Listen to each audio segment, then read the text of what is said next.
नमस्कार मित्रांनो, आपण काल जो व्हिडिओ बनवलेला होता महाराष्ट्र जीवन प्राधिकरण, तर त्याच्याबद्दल भरपूर विद्यार्थ्यांनी या ठिकाणी मित्रांनो कमेंट केलेल्या होत्या. भरपूर विद्यार्थ्यांनी व्हॉट्सअप कॉल केले की सर याचा संपूर्ण सिलेबस सांगा, टेक्निकल प्लस नॉन टेक्निकल. तर आजच्या व्हिडिओमध्ये डेडिकेटेड आपण टेक्निकल आणि नॉन टेक्निकल सिलेबस या ठिकाणी पाहणार आहोत. अजून जरी आपण फॉर्म भरला नसेल तर तात्काळ या ठिकाणी फॉर्म भरून घ्या मित्रांनो. फॉर्म भरायला सुरुवात झालेली आहे.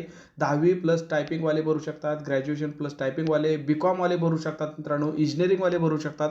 त्यामुळे प्रत्येकाने फॉर्म भरा. अजून डिटेल याची पात्रता, शैक्षणिक अर्हता सगळं डिटेल याच्या व्हिडिओच्या शेवटी आज पण सांगूया. व्हिडिओ शेवटपर्यंत पहा, संधी सोडू नका. जागा जरी कमी असल्या तरी फॉर्म भरणारे सुद्धा कमी असतात मित्रांनो, कारण प्रत्येकाच्या डोक्यामध्ये फक्त दोनच गोष्टी असतात, एक तर पोलीस भरती आणि तलाठी भरती. याच्या व्यतिरिक्त बऱ्याच जणांना सरळ सेवा माहिती नसतात.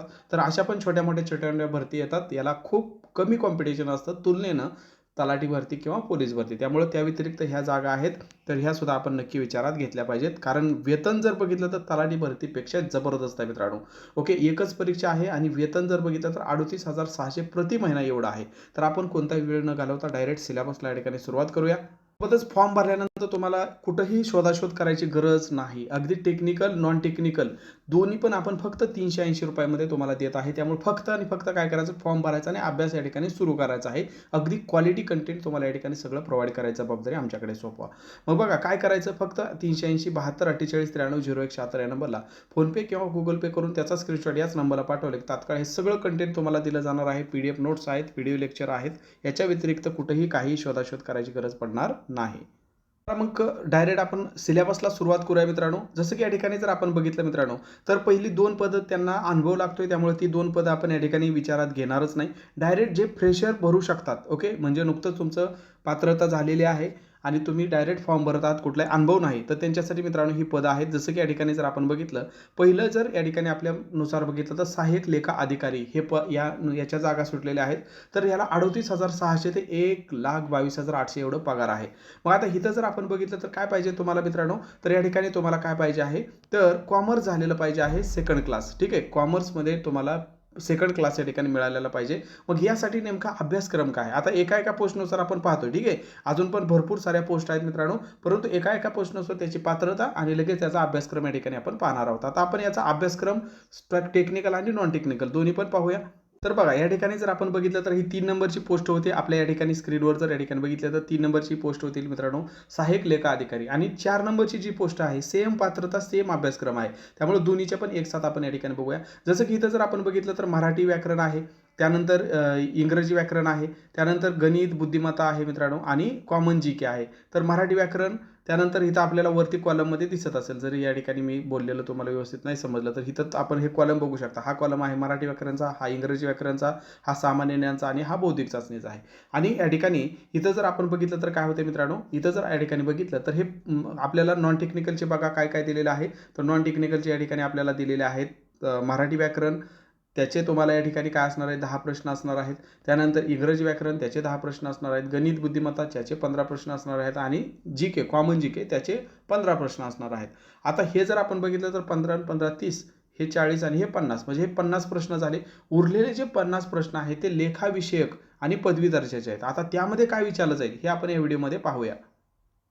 आणि आपण पाठीमागच्या जाहिरातीवरून आपल्याला हे शोधावं लागतं. डायरेक्ट ह्या जाहिरातीमध्ये ते दिलेलं नाही, त्यामुळे पाठीमागच्या जाहिरातीनुसार आपण या ठिकाणी बघतो आहोत मित्रांनो. तर यामध्ये जर आपण बघितलं तर काय दिलेलं आहे, अकाउंटिंगमध्ये आपल्याला या ठिकाणी अकाउंटिंग दिलेलं आहे. त्यानंतर जेवढे पण या ठिकाणी इंडियन EAS आहेत, म्हणजे अकाउंटिंग स्टँडर्ड्स आहेत, ते या ठिकाणी आपल्याला करायचे आहेत.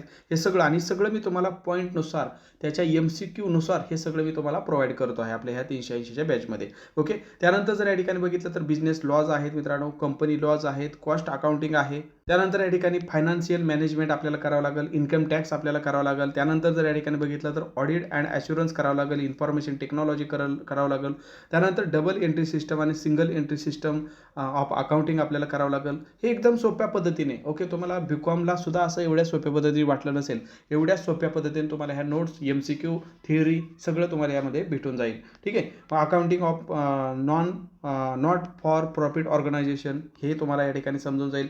बँक, त्यानंतर रिकॉन्सिलेशन स्टेटमेंट प्रिपरेशन हे दिलेलं आहे. डिप्रिसिएशन अकाउंटिंग दिलेलं आहे. प्रिपरेशन ऑफ अकाउंटिंग डॉक्युमेंट्स या ठिकाणी तुम्हाला दिलेलं आहे.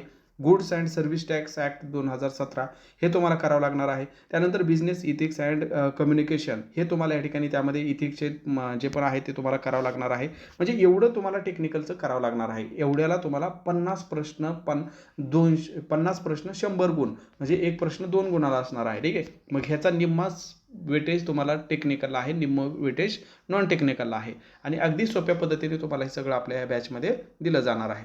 नंतर 4 नंबरची जी पोस्ट, आता आपण पुन्हा जाहिरातीकडे आलेलो आहोत. तर 4 नंबरची जाहिरातीमधली जी पोस्ट आहे मित्रांनो, तर त्याला पण सेम अभ्यासक्रम, सेम पात्रता आहे. ओके. बीकॉमचे सेकंड, तुम्हाला बीकॉम झालेलं पाहिजे, सेकंड क्लास पडलेला पाहिजे आहे. 35,400 एवढं या ठिकाणी सुरुवातीचं वेतन असणार आहे. त्यानंतर बघा पुढचं पद आपल्याला या ठिकाणी आलेलं आहे आणि जवळपास 144 पद आहेत मित्रांनो. कनिष्ठ अभियंता स्थापत्य, सिव्हिल इंजिनिअरिंगवाल्यांसाठी जबरदस्त संधी आहे. या ठिकाणी जर बघितलं तर 38,600 एवढं पगार आहे सुरुवातीचा. ते 1,22,800 इथपर्यंत तुमचं वेतन या ठिकाणी वाढत जात आहे मित्रांनो. मग इथं जर बघितलं तर काय तुम्हाला लागतं आहे, तर जसं की या ठिकाणी बघितलं स्थापत्य अभियांत्रिकी, यामध्ये तुम्हाला काय पाहिजे मित्रांनो, तुमचा डिप्लोमा झाला असेल तरी पण चालेल किंवा डिग्री झाला असेल तरी सुद्धा या ठिकाणी चालू शकतं किंवा त्याच्यापेक्षा पण अजून जास्त शिक्षण झालं असेल तरी सुद्धा चालू शकतं. म्हणजे डिप्लोमा आणि डिग्री असेल तरी सुद्धा बिंदास तुम्ही कनिष्ठ अभियंता सिव्हिलसाठी फॉर्म भरू शकता. मग इथं पण या ठिकाणी जर आपण बघितलं तर तुम्हाला अगदी त्याच पद्धतीने पॅटर्न तुम्हाला दिसून येईल मित्रांनो. जसं की या ठिकाणी जर आपण बघितलं तर 10 प्रश्न तुम्हाला या ठिकाणी मराठी व्याकरणचे या ठिकाणी दिलेले आहेत. त्यानंतर 10 प्रश्न इंग्रजी व्याकरणचे दिलेले आहेत, 15 प्रश्न गणित बुद्धिमत्ताचे दिलेले आहेत, 15 प्रश्न जीकेचे दिलेले आहेत, जीके जीएसचे, आणि या ठिकाणी 50 प्रश्न जे आहेत ते स्थापत्य अभियांत्रिका पदविका दर्जाचे म्हणजे डिप्लोमा दर्जाचे प्रश्न तुम्हाला या ठिकाणी दिलेले आहेत.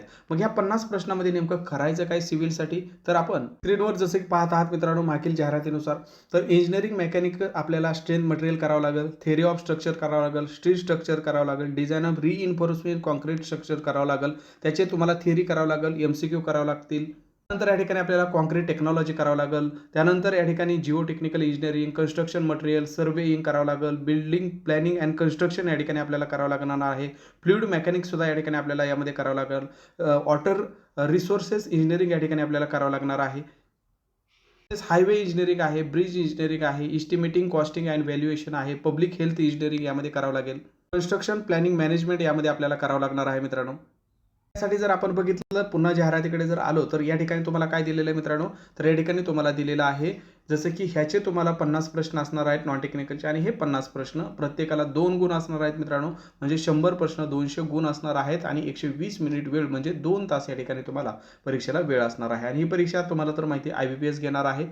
पद्धतीने या ठिकाणी मित्रांनो यांत्रिकीसाठी सुद्धा या ठिकाणी जागा आलेल्या आहेत, 16 जागा आहेत. त्यासाठी सुद्धा तुमच्याकडे काय पाहिजे, मेकॅनिकल इंजिनिअरिंगची जर तुमच्याकडे डिग्री असेल तरी सुद्धा या ठिकाणी तुम्ही काय, डिप्लोमा असेल 3 वर्षाचा तरी सुद्धा या ठिकाणी तुम्ही काय करू शकता, फॉर्म भरू शकता. त्यानंतर उच्च श्रेणी लघुलेखक, आता लघुलेखकसाठी या ठिकाणी 3 पदं आहेत मित्रांनो. निम्न श्रेणी लघुलेखककडे 3 पदं आहेत. जर तुमच्याकडे या ठिकाणी त्या पद्धतीची पात्रता असेल म्हणजे या ठिकाणी तुमच्याकडे काय पाहिजे, लघुलेखन झालेलं पाहिजे 100 शब्द प्रति मिनिट, तर तुम्ही फॉर्म भरू शकता.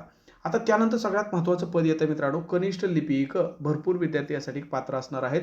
एकूण 46 जागा आहेत मित्रांनो. याला काय लागतं आहे, तर याला जर आपण बघितलं तर तुम्हाला बघा 19,900 ते 63,200 एवढं वेतन असणार आहे. तर तुम्हाला काय सांगितलेलं आहे की मान्यताप्राप्त विद्यापीठाची तुमच्याकडे ग्रॅज्युएशन असणं पाहिजे. आर्ट, सायन्स, कॉमर्स काही पण चालतंय, आर्ट, सायन्स, कॉमर्स, फक्त तुमच्याकडे काय पाहिजे, ग्रॅज्युएशन तर पाहिजेच. सोबत तुमच्याकडे काय पाहिजे मित्रांनो, मराठी 30 आणि इंग्लिश 40 हे तुम्हाला काय पाहिजे आहे, टायपिंग झालेलं पाहिजे. मी तुम्हाला जीव तोडून सांगतो वारंवार की बाबांनो 10वी 12वी ग्रॅज्युएशन तुमचं शिक्षण काय पण असू द्या, थोडं शिक्षण कमी घ्या पण टायपिंग करा. सरळ सेवेतून भरपूर जागा निघतात मित्रांनो, स्पर्धा परीक्षेतून टायपिंग करून भरपूर जागा असतात. ठीक आहे. मग आता ह्याला काय टेक्निकल नाही, ह्याला फक्त काय सिलेबस आहे मित्रांनो, तर याचा सिलेबस पण ह्या खालच्या सगळ्या पोस्टला सारखा सिलेबस आहे. तर एकत्रितच पाहूया, अगोदर पोस्ट पाहूया. सहाय्यक भांडारपाल आहे मित्रांनो 13 जागा आहेत. फक्त तुमचं 10वी झालेलं असायला पाहिजे. सहाय्यक भांडारपालला काय पाहिजे, 10वी झालेलं पाहिजे आहे. आणि तेच बाबा की बाबा इंग्लिश या ठिकाणी मराठी 30 टायपिंग झालं पाहिजे आणि इंग्लिश 40 टायपिंग झालं पाहिजे. बस 10वी वरून ही पोस्ट होते, फक्त तुमचं टायपिंग होणं गरजेचं होतं मित्रांनो. टायपिंग असेल तर तुम्ही सहाय्यक भांडारपालला फॉर्म भरू शकला असता. त्यानंतर बघा स्थापक ते अभियांत्रिकीचे पुन्हा 48 जागा आलेल्या आहेत मित्रांनो. तोच सिलेबस आहे. 25,500 एवढा वेतन असणार आहे. मागाशी जो तुम्हाला स्थापत्य अभियांत्रिकेचा म्हणजे सिव्हिलचा जो सांगितला अभ्यासक्रम, पण हे गट कचं पद आहे, जबरदस्त आहे मित्रांनो. तर याला सुद्धा तुम्ही काय करू शकता, फॉर्म भरू शकता. त्यानंतर या ठिकाणी पुढचं पद या ठिकाणी आपण जर बघितलं तर एवढी पदं या ठिकाणी महत्त्वपूर्ण आहेत. आता उरलेल्या पदांसाठी जी या ठिकाणी अभ्यासक्रम आहे ते मी तुम्हाला सांगतो आहे. जसं की या ठिकाणी जर आपण बघितलं खाली आपण आलो तर जसं की या ठिकाणी जे नॉन टेक्निकलची पदं आहेत, ओके, इंजिनिअरिंग सोडून BCom सोडून बाकीची जी पदं आहेत मित्रांनो, लिपिक टंकलेखक असेल, त्यानंतर या ठिकाणी लघुलेखक असेल, भांडारपाल असेल, तर यासाठी जर अभ्यासक्रम बघितला तर काय आहे, जो तलाठी भरतीचा अभ्यासक्रम असतो म्हणजे मराठी व्याकरण 25 प्रश्न, इंग्रजी व्याकरण 25 प्रश्न, गणित बुद्धिमत्ता 25 प्रश्न आणि GK 25 प्रश्न, असे 100 प्रश्न असणार आहेत, 200 गुण असणार आहेत, 2 तास तुम्हाला या ठिकाणी वेळ असणार आहे. याचं सुद्धा प्रॉपर तुम्हाला सगळं गायडन्स आपल्या या बॅचमध्ये भेटून जाणार आहे. सगळं व्हिडिओ लेक्चर तुम्हाला या ठिकाणी सांगितल्याप्रमाणे भेटतील, PDF नोट्स भेटतील, थेअरी MCQ दोन्ही पण या ठिकाणी भेटून जाईल. सांगितल्याप्रमाणे जर तुमचं शिक्षण बसत असेल मित्रांनो, आता वरती जे सांगितलं त्या पद्धतीने शिक्षण तुमचं बसत असेल आणि वय तुमचं 18 ते 38 असेल ओपनसाठी आणि जो तुमच्याकडे कास्ट सर्टिफिकेट असेल तर 43 वर्षापर्यंत सुद्धा तुम्ही काय करू शकता, हा फॉर्म भरू शकता. तर या ठिकाणी मित्रांनो कोणताही हलगर्जीपणा करू नका, कारण या ठिकाणी लास्ट डेट जवळपास या ठिकाणी पुढं सरकत आलेली आहे. कधी लास्ट डेट संपून जाईल ते पण आपल्याला समजायचं नाही.